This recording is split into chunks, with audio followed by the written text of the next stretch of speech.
In this video, we will build a realistic ocean in Blender. For this, we will set up a fully procedural workflow, create a realistic water shader, and finally add some procedural foam effects for the final look.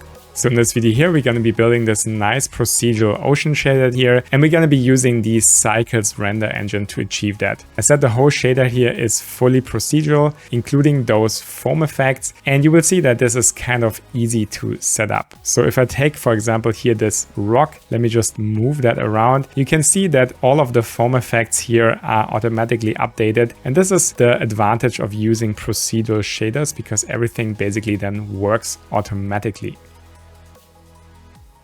In the past, I published a lot of V-Ray content here on my channel, but in the future I also plan to add more and more Blender content because I think the software is quite interesting and the renderer seems to make a really good impression on me. So if you're interested about more tutorials on Blender, especially in regards to shading, subscribe to this channel to not miss out on any of the future content. This tutorial here is going to be a remake of a tutorial that I already published on my channel that was quite popular about procedural ocean shader, but for 3ds Max and V-Ray. So this one here will be for Blender and cycles.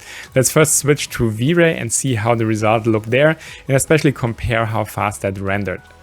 So as said, some people might know this tutorial already from my channel, and I basically replicated exactly the same scene in Blender. And just to compare the render time, for some reason here in V-Ray this takes much longer to render for the scene, even though we're using the same hardware. So we're using a GTX 4090 for both of the scenes. And as you can see, even though this now renders for a little while, we still have a lot of noise that seems to be quite difficult to clear up. And somehow I found in Blender that seemed to react much better, and I could get a much faster result for some reason. So now as a comparison in Blender, let's just also start here the rendering and see how long this takes.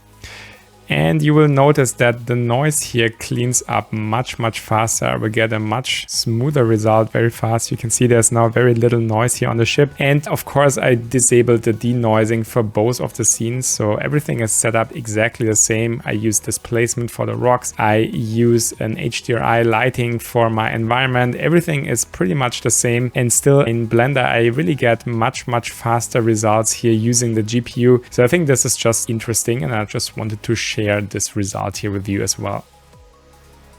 So before we build our ocean shader here from scratch, let's quickly talk about the scene and break it down so that you know what's going on. So for the environment, I use an HDRI background, which I got from polyhaven.com.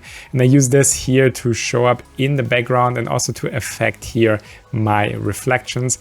And then for the lighting itself, that's really simple. I just have a skylight and a sunlight. So if I hide my sunlight, you can see this one here is my skylight contribution. And then with the sunlight, it just adds this kind of like nice afternoon mood in here. So the scene itself is also quite simple. So first of all, I have this huge plane here, which is my ocean geometry. And I just used a simple plane and just applied this ocean modifier to it and just dialed in some basic settings in order to get something that looks, for me, correct in terms of scale and height of the waves.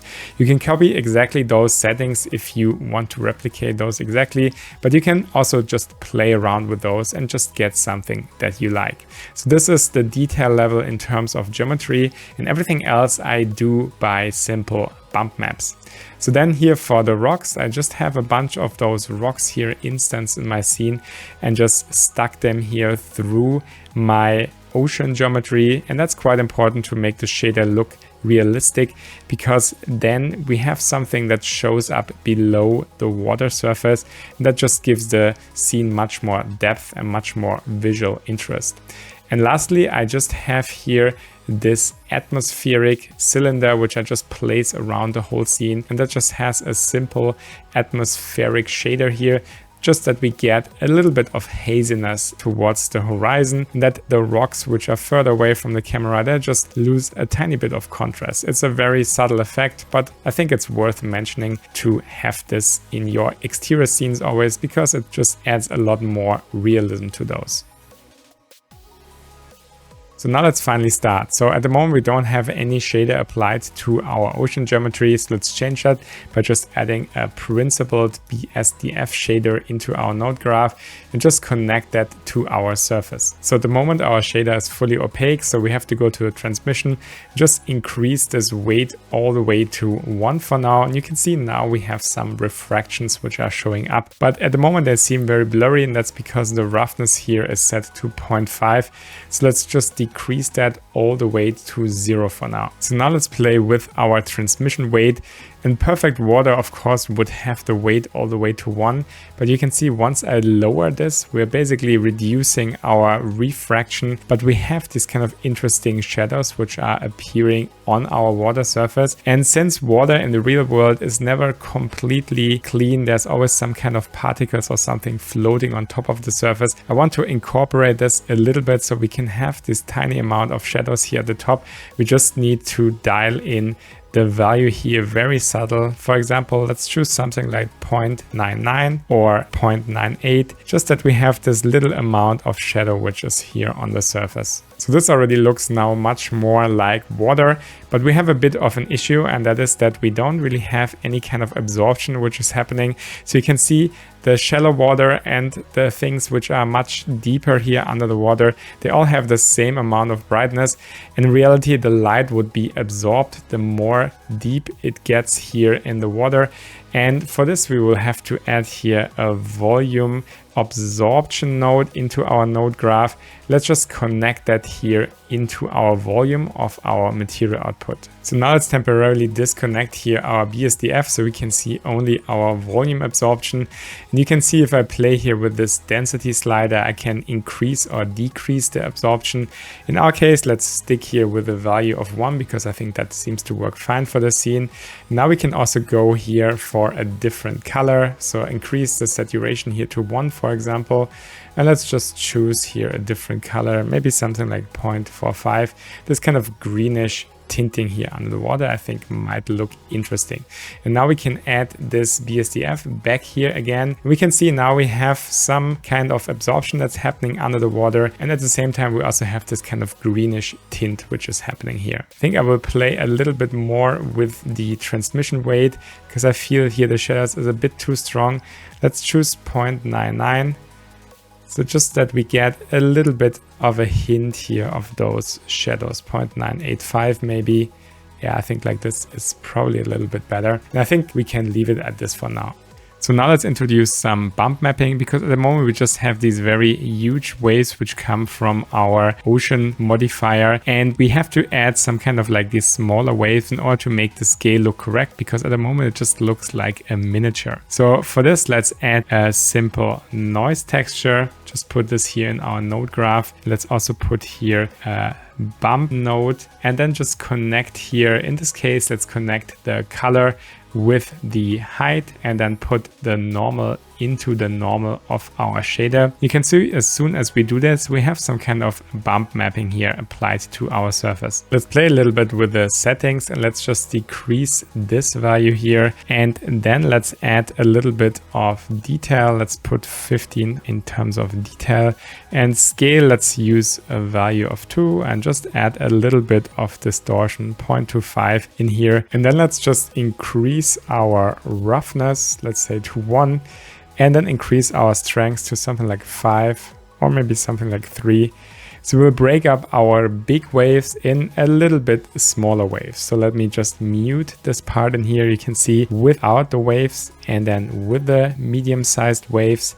So we will just add a little bit more complexity in here. And now we will add a new layer with some very small waves, and then we're just gonna blend everything together. So for this, let's add a new noise texture in here. Let's just put the color into our height and let's play with the settings here. For example, a scale of 7.5, detail of 2, roughness of 0.5. This one we're also gonna leave. And then the distortion we will put at 0.25 to just get this kind of like small tiny waves. And of course, at the moment, moment the bump effect here is way too strong. And that's why we will blend this map here together with our medium size noise. So for this, let's move this here and we can select both of those textures. And if we have the Node Wrangler plugin enabled, we can just press Ctrl and 0 to just mix those two shaders here together, and then just put this one here into the height of our bump.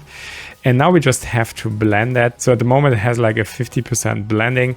Let's just decrease that all the way to, let's say, 0.01 or maybe 0.025 to just have these kind of tiny small waves breaking up our medium sized wave. And then we also have these kind of like bigger waves here. So we have 3 levels of complexity: big, medium and small. And this makes our water here look much more believable and also correct in terms of scaling now. So for our basic ocean shader, this should be enough for now. I just went in and cleaned up this node graph here a little bit, and I just grouped all of the bump nodes in one group. And if we wanted to, we could go in and make this even more complex by adding, for example, roughness variation here in our surface, or having more randomizations in our bump maps and so on. This could be infinitely complex, but for this tutorial, let's leave it at this point and let's move over to something which is much more interesting, which is going to be adding some nice procedural foam effects here around our rocks. So for this, let's add here a new principled BSDF shader, which we're going to be placing here. Let's now just apply this in our surface. At the moment, it doesn't really look like much. So let's just pick a color, which I already chose here, this kind of bluish color. And let's go down with the roughness. So we have these kind of crisper reflections which are showing up on here. And then we also have to go in and take our bump map and also apply this into here. And I think as a finalizing step, we can also incorporate here some subsurface scattering. So let's just put this, for example, to 1. And then let's use a higher scale, for example, something like 2 meters. And you can see this makes this nice effect that we have this kind of subsurface scattering effect. And that's basically what you would get if you would have lots of air bubbles trapped underwater. It kind of gets this kind of like subsurface scattering effect in here. Let's put the weight maybe to 0.5 to not make it so strong. And let's also put these values here all to 1 so that we don't have some kind of coloring in our subsurface scattering. Let's play here, for example, to put something like 0.75. This just gives it this kind of like more softer appearance. If I make this completely gone, then you can see we have this very crispy bumps here.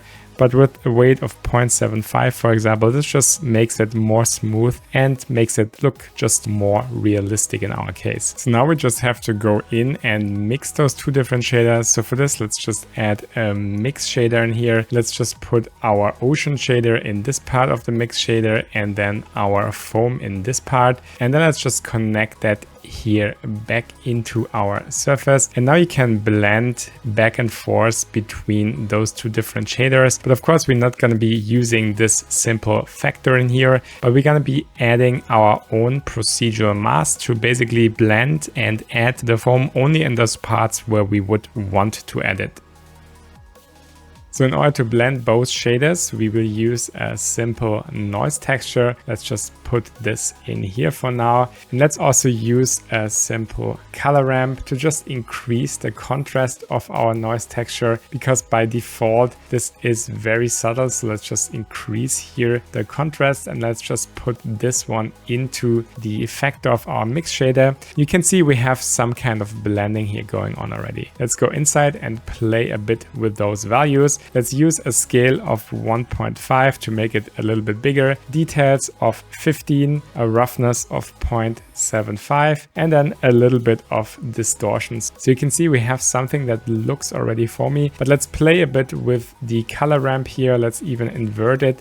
And then let's just try to find some kind of settings which we think look good. So for example, something like this here looks like there is some foam basically now on our whole surface. Let's add a second noise texture. Let's move this a little bit down here, and let's also connect this one in our color ramp. And here we're gonna change the scaling. So let's use a scaling of 0.75 to make it even bigger. And now we want to basically mix those two noise textures. So we have this smaller noise and we have this bigger noise. So let's now blend both of them together, and we can do this by just shift selecting both and press Ctrl 0 again to add here a simple mix node. And you can see now we can blend between both of them. So this one would be the small noise and this one would be the big noise. In our case, let's just use a factor of 0.5 to basically just evenly blend between both noises. And like this way, we have some areas where we have some bigger foam and we have some area where we have some smaller foams here. And I think like this, it looks already quite